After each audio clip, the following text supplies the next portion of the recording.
Welcome dear students. आज की class में कुछ छोटे छोटे प्रश्नों की चर्चा करेंगे, नन्हे मुन्ने प्रश्नों की चर्चा करेंगे, क्योंकि छोटे प्रश्नों से ही बड़े प्रश्न बनते हैं। इसलिए जल्दी से कॉपी पेन लेकर के बैठ जाएं और उनको लिखते रहें, पढ़ते रहें, आगे बढ़ते रहें। चैनल को सब्सक्राइब कर लें और अगर क्लास अच्छी लगे तो शेयर भी कर दें, लाइक जरूर करें। देखिए, पहला महत्वपूर्ण प्रश्न है कि सामान्य नेत्र को पढ़ने के लिए नीचे ले आओ। भाई, इस प्रश्न को आपको बता देता है। ये प्रश्न है कौन सा? ये कि सामान्य नेत्र को पढ़ने के लिए सर्वाधिक सुविधाजनक दूरी लगभग कितनी है। पढ़ने के लिए अपने नेत्र जो है, अगर स्वस्थ नेत्र हैं तो उनको अपन पढ़ें किसी चीज को उस किताब को अपनी आंखों से कितनी दूरी पर रखें, यह प्रश्न है बच्चा। तो कैसे आंसर लिखेंगे? आंसर क्या आएगा? पढ़ा होगा आपने, आंसर लिख दिया। आंसर, पहले प्रश्न का आंसर हो जाएगा 25 सेंटीमीटर की दूरी पर रखेंगे। कितनी दूरी पर रखेंगे किताब को? 25 सेंटीमीटर की दूरी पर रखेंगे। 25 सेंटीमीटर की दूरी पर रखेंगे। 25 सेंटीमीटर की दूरी पर रखेंगे। याद हो गया भाई।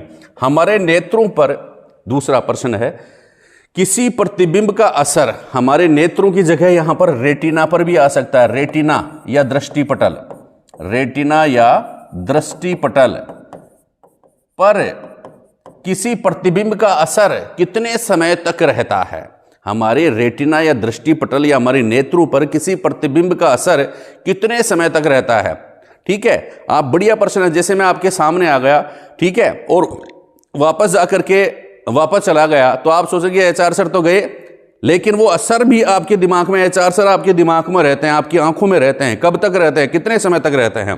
तो आप बताएंगे, आंसर लिखेंगे 1/16 सेकंड तक। 1/16 सेकंड तक कोई किसी वस्तु का प्रतिबिंब अपनी आंखों में ही रहता है। 1/16 सेकंड तक किसी वस्तु का प्रतिबिंब आंखों में ही रहता है। तो अगर कोई पूछे कि आंखों में बसे हो तुम, तो कितने समय तक बसे रहता है कोई आंखों में? आंखों में बसे हो तुम 1/16 सेकंड तक। कितने समय तक? 1/16 सेकंड तक। 1/16 सेकंड तक किसी वस्तु का प्रतिबिंब जो होता है अपनी आंखों में रहता है, उसका प्रभाव अपनी आंखों पर रहता है, उसके बाद गायब होता है। ऐसे नहीं, कुछ ना कुछ देर बचते हैं हम किसी आंखों में। ठीक है, नेक्स्ट और देखो अगला प्रश्न। हमारे नेत्रों के सामने चलचित्रों का प्रतिबिंब किस दर से दिखाया जाता है? अब आप डोरेमोन वगैरह देखते हो ना, डोरेमोन वगैरह है, वो चलचित्र वगैरह जब देखते हो तो उसमें क्या होता है, प्रतिबिंब किस दर से दिखाए जाते हैं? तो क्या लिखेंगे भाई? जो प्रतिबिंब दिखाए जाते हैं, आंसर लिख लिया 24 प्रतिबिंब। 24 प्रतिबिंब प्रति सेकंड। 1 सेकंड में 24 प्रतिबिंब अपने को दिखाए जाते हैं। 1 सेकंड में कितने प्रतिबिंब दिखाए जाते हैं? 24 प्रतिबिंब दिखाए जाते हैं, क्योंकि एक प्रतिबिंब का असर जो होता है ना, वह कितने समय तक रहता है? 1/16 सेकंड तक। तो 16 प्रतिबिंब से ज्यादा दिखाते हैं 1 सेकंड में। 24 प्रतिबिंब प्रति सेकंड चलचित्रों में अपने को दिखाई देते हैं, इसलिए चलचित्र जो होते हैं ना, अपने को गति करते हुए दिखाई देते हैं। अब बहुत बढ़िया प्रश्न अगला, यह बहुत इंपॉर्टेंट प्रश्न है, हर एग्जाम में पूछा जाता है कि कोड लीवर तेल, कोड लीवर तेल, मछली का तेल, उसमें कौन सा विटामिन पाया जाता है? कोड लीवर तेल में कौन सा विटामिन पाया जाता है? बताओ बच्चा। विटामिन ए लिख देंगे भैया। विटामिन ए, बहुत सारे विटामिन पाए जाते हैं, लेकिन विटामिन ए अगर आप लोगों से एक सेलेक्ट करें तो विटामिन ए लिख देना। कोड लीवर तेल में कौन सा विटामिन पाया जाता है? विटामिन ए पाया जाता है। बढ़िया प्रश्न है। नेक्स्ट अगले प्रश्न, छोटे छोटे प्रश्न, छोटे छोटे प्रश्नों से ही बड़े प्रश्न बनते हैं। देखिए, चक्षुक या चाक्षुक है, चाक्षुक, चाक्षुष विकृति, चाक्षुष विकृति युक्त व्यक्तियों के लिए कौन सी पद्धति विकसित की गई है? नीचे आ जा भैया। चाक्षुष विकृति। अब आपके दिमाग में प्रश्न आ रहा होगा, सर ये चाक्षुष विकृति क्या होता है? ये चाक्षुष विकृति क्या होता है? चाक्षुष विकृति होता है बच्चा जिसको दिखाई नहीं देता, वो चाक्षुष विकृति वाले होते हैं जिनकी आंखों को दिखाई नहीं देता है बच्चा, तो उनको वो चाक्षुष विकृति वाले, मतलब अपन जिनको अंधे कह सकते हैं। अंधे व्यक्तियों के सामने समस्या रहती है बच्चा, अंधे बच्चों के सामने भी समस्या रहती है कि वो कैसे पढ़ें।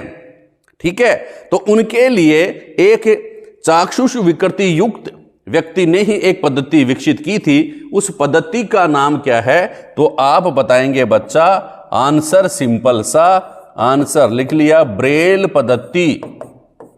कौन सी पद्धति? ब्रेल पद्धति। ब्रेल पद्धति किसके लिए है? जिनको दिखाई नहीं देता, और उनके लिए शब्द क्या आता है एग्जाम में? चाक्षुष विकृति। जिनको दिखाई नहीं देता है, जो अंधे हैं, जिनको दिखाई न दे, उन व्यक्तियों को चाक्षुष विकृति युक्त व्यक्ति कहते हैं। बात समझ में आ गई? अब देखो, मोतियाबिंद क्या होता है, इसका निवारण कैसे किया जाता है? मोतियाबिंद क्या होता है, उसका निवारण कैसे किया जाता है? तो ये तो भैया जगह कम बच गई है, इसलिए इस ग्रीन हाउस प्रभाव को हटाना पड़ेगा और अपने को इसका आंसर देना पड़ेगा। चलो हटा देता हूं, आगे देखेंगे इस ग्रीन हाउस इफेक्ट को, क्योंकि ये थोड़ा सा समझाने में टाइम लेगा। इसको बड़ा प्रश्न है, इसको लिख देते हैं अपन। चाक्षुष मोतियाबिंद क्या होता है, इसका निवारण कैसे किया जा सकता है? मोतियाबिंद, मोतियाबिंद बताओ, देखें भाई मोतियाबिंद कौन बताओ लो रे, कौन बताएगा आप लोगों में से मोतियाबिंद क्या है? बताओ देखें, कौन बताएगा? रमेश, सुरेश, जितेंद्र, नरेंद्र, सुरेंद्र, महेंद्र, जो भी है वो बता सकता है। बताइए भाई मोतियाबिंद क्या होता है? देखो मैं बता देता हूं, आंसर कैसे लिखेंगे? यहां लिख दो मोतियाबिंद, लिख दो बच्चा मोतियाबिंद। लिख दिया क्या? बिल्कुल। क्या होता है? अपने आंख में, अपने नेत्र में एक लेंस पाया जाता है। पिछली क्लास में मैंने बताया था, जिसको उत्तल लेंस कहते हैं। वो एकदम क्रिस्टलीय लेंस होता है ना। वह लेंस क्या होता है? धुंधला हो जाता है।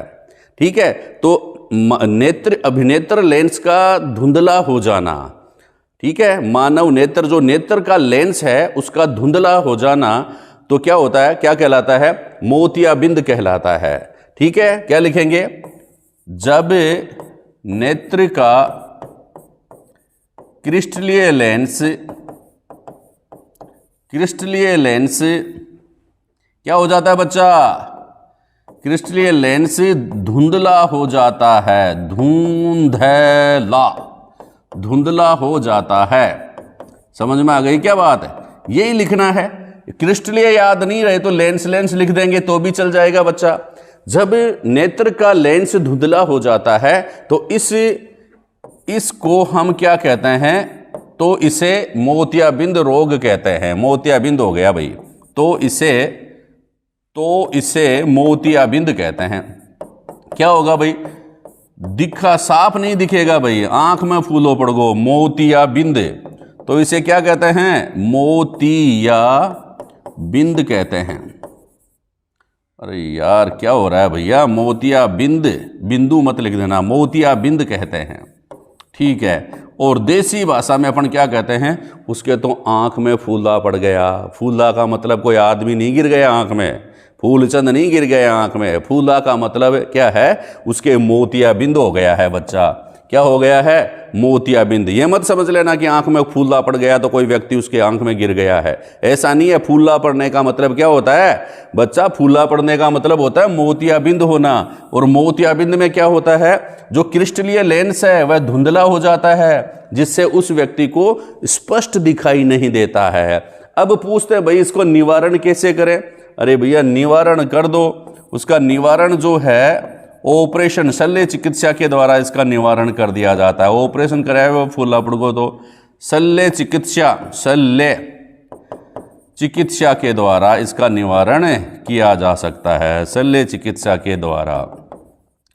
अगर शल्य चिकित्सा याद नहीं बैठा रहे तो कहीं लिख दे शो ऑपरेशन के द्वारा। आंख का ऑपरेशन करवा के आ जाओ, फूलार सब कुछ, फूलार, टीलार, चिरंजार, हंसियार सब निकल जाएंगे। ठीक है, निवारण हो जाएगा। आंख आपके साफ दिखने लग जाएंगी, देखने लग जाएंगी, आंख आपके अच्छा दिखाई देने लग जाएगा, साफ दिखाई देने लग जाएगा। बात समझ में आ गई? मोतियाबिंद क्या होता है, इसका निवारण कैसे किया जाता है? जब नेत्र का लेंस क्रिस्टलीय लेंस कैसा हो जाता है? धुंधला हो जाता है, दूधिया हो जाता है, तो इस रोग को हम क्या कहते हैं? मोतियाबिंद कहते हैं। निवारण कैसे करें? ऑपरेशन के द्वारा। बता देंगे? बिल्कुल। अब अगला प्रश्न देखिए भाई। अगला प्रश्न क्या है?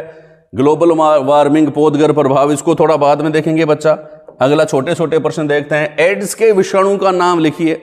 एड्स का विषाणु क्या है? तो देखो, एड्स का पूरा नाम भी आप याद कर लो और विषाणु का नाम भी याद कर लो। एड्स के विषाणु का नाम लिख देता हूं पहले। एड्स के विषाणु का नाम है HIV विषाणु, या HIV विषाणु का एक और क्या नाम है भाई? वायरस। HIV विषाणु लिख दो, चाहे HIV वायरस लिख दो, वायरस। ठीक है, अब दोनों के नाम याद करना भाई, HIV का भी और एड्स का भी पूरा नाम पूछ लेते हैं। एड्स का लिख देता हूं पहले, इधर लिख देता हूं, है ना, इसको मिटा देंगे फिर बाद में। AIDS, ads. एड्स का पूरा नाम क्या है बच्चा? एक्वायर्ड। देखो हिंदी में लिख लो, ए से होता है, ए से acquired, acquired, acquired, acquired, acquired immuno, acquired, acquired. I से इम्यूनो, एक्वायर्ड इम्यूनो। डी से deficiency, deficiency, acquired immuno deficiency. S से सिंड्रोम, एस से क्या होता है? सिंड्रोम। लिख लो एड्स का पूरा नाम, एक्वायर्ड इम्यूनो डेफिशिएंसी सिंड्रोम। बात समझ में आ गई? फिर HIV का पूरा नाम पूछ लें तो HIV का यहां पे लिख देता हूं, HIV। H का मतलब होता है ह्यूमन, ह्यूमन। ठीक है, I का मतलब इम्यूनो, ह्यूमन इम्यूनो, और V का मतलब होता है वायरस, ह्यूमन इम्यूनो वायरस। ठीक है, ये HIV का पूरा नाम होता है। तो दोनों में से कोई सा भी पूछ लेते हैं कि ये से एड्स के विषाणु का नाम तो हो गया HIV विषाणु, पूरा नाम क्या है? ह्यूमन इम्यूनो वायरस HIV का। एड्स का acquired immuno deficiency syndrome, acquired immuno deficiency syndrome. ठीक है, ह्यूमन इम्यूनो वायरस याद रह जाएगा। चलो बच्चा, अगला प्रश्न, कौन सा तत्व रुधिर का निर्माण करता है या रुधिर के निर्माण में सहायक होता है? कौन सा तत्व रुधिर के निर्माण में सहायक होता है? सबको पता है, अपने स्कूल में आयरन व फोलिक एसिड की टेबलेट देते हैं, तो क्या लिखेंगे? आयरन। कौन सा तत्व? आयरन। आयरन तत्व जो होता है वह रुधिर का निर्माण करता है या रुधिर के निर्माण में सहायक होता है। आयरन को क्या कहते हैं बच्चा? लोहा भी कहते हैं। एबेसेड है, ऑब्जेक्टिव क्वेश्चन आप लोगों से पूछे, उसमें भी पूछ ले कि निम्नलिखित में से कौन सा तत्व क्या रुधिर का निर्माण करता है? रुधिर की जगह अगर हीमोग्लोबिन लिखा हुआ आ जाए, रुधिर की जगह क्या लिखा हुआ आ जाए? हीमोग्लोबिन, तो हीमोग्लोबिन का निर्माण भी किसके द्वारा होता है? आयरन के द्वारा होता है। बात समझ में आ गई? अगला प्रश्न देखो, मेंढक व कीटों में कायंत्रण को नियंत्रित करने वाले हार्मोन का नाम लिखिए। प्रश्न ध्यान से सुनो, मेंढक व कीटों में कायंत्रण को नियंत्रित करने वाले हार्मोन का नाम लिखिए। मेंढक व कीटों में, दोनों में लिखना है, इसका मतलब आंसर लिखेंगे। पहले तो लिखेंगे मेंढक में, मेंढक में जो कायंत्रण को रोकने नियंत्रित करने वाला हार्मोन कौन सा है? थाइरोक्सिन हार्मोन, थाइरोक्सिन हार्मोन, ये ध्यान में रखना, थाइरोक्सिन हार्मोन। ठीक है, हार्मोन तो थाइरोक्सिन, और कोई पदार्थ पूछे तो आयोडीन। ठीक है, थाइरोक्सिन हार्मोन व आयोडीन, क्योंकि आयोडीन जो होता है वह किसके निर्माण के लिए काम में लिया जाता है? थाइरोक्सिन हार्मोन के निर्माण में काम आता है। कौन सा? आयोडीन। तो आयोडीन व थाइरोक्सिन हार्मोन दोनों ही मेंढक में कायंत्रण को नियंत्रित करते हैं। दूसरा लिखना पड़े अपने को कीटों में, तो पहला तो मेंढक में हो गया, दूसरा कीटों में हो गया। तो कीटों में कायंत्रण को रोग नियंत्रित करने वाला हार्मोन कौन से हैं? कीट हार्मोन। कौन से हार्मोन?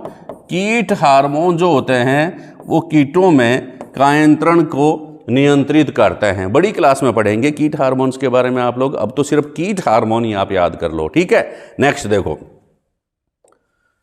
जैविक नाइट्रोजन स्त्री कारकों के नाम लिखिए। जैविक नाइट्रोजन स्त्री कारक, ठीक है, परिभाषा तो आपको पहले बता ही दी थी मैंने, लेकिन फिर भी बता देता हूं। वे जैविक कारक, वे सूक्ष्म जीव जो वायुमंडल की नाइट्रोजन को पौधों के लिए काम में आने वाले नाइट्रोजनी यौगिकों में बदलते हैं, उनको क्या कहते हैं? उनको क्या कहते हैं? जैविक नाइट्रोजन स्थिरीकारक कहते हैं। उनको क्या कहते हैं? जैविक नाइट्रोजनी स्थिरीकारक। एग्जाम्पल कौन कौन से हैं? आंसर हो जाएगा बच्चा। कौन से आंसर लिखें? नंबर 1 जीवाणु। जीवाणु जो होते हैं वो जैविक नाइट्रोजन स्थिरीकारक है। दूसरा नील हरित शैवाल। नील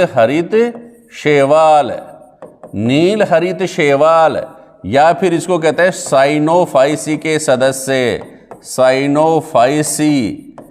सदस्य। ठीक है, ये क्या करते हैं? जैविक नाइट्रोजन स्थिरीकारक कहलाते हैं। जीवाणु में एक नाम याद रखना बच्चा। कौन सा जीवाणु? राइजोबियम। राइजोबियम कौन से किस में पाया जाता है? बहुत बढ़िया प्रश्न है राइजोबियम का। लेग्यूमिनेसी दाल कुल के पौधों की जड़ों में, दाल कुल के पौधों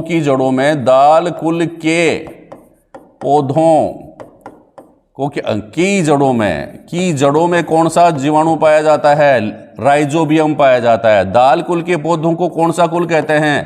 कौन सा है? लेग्यूमिनोसी कुल। लिख लो भैया फटाफट, लाइक जरूर कर दें भाई। लेग्यूमिनेसी कुल। गाय में, अगला प्रश्न, गाय में खुर व मुंह पक्का रोग किसके कारण होता है? गाय में खुर व मुंह पक्का रोग किसके कारण होता है? आंसर बता देंगे बच्चा, वायरस के कारण। किसके कारण? वायरस के कारण गाय में खुर व मुंह पक्का रोग होता है। ठीक है बच्चा, तो ये कुछ महत्वपूर्ण प्रश्न, छोटे छोटे प्रश्न थे। आप इनको पढ़ लेंगे, अब भी काम आएंगे एग्जाम में और आगे भी काम आएंगे। पढ़ते रहें, आगे बढ़ते रहें। Thank you.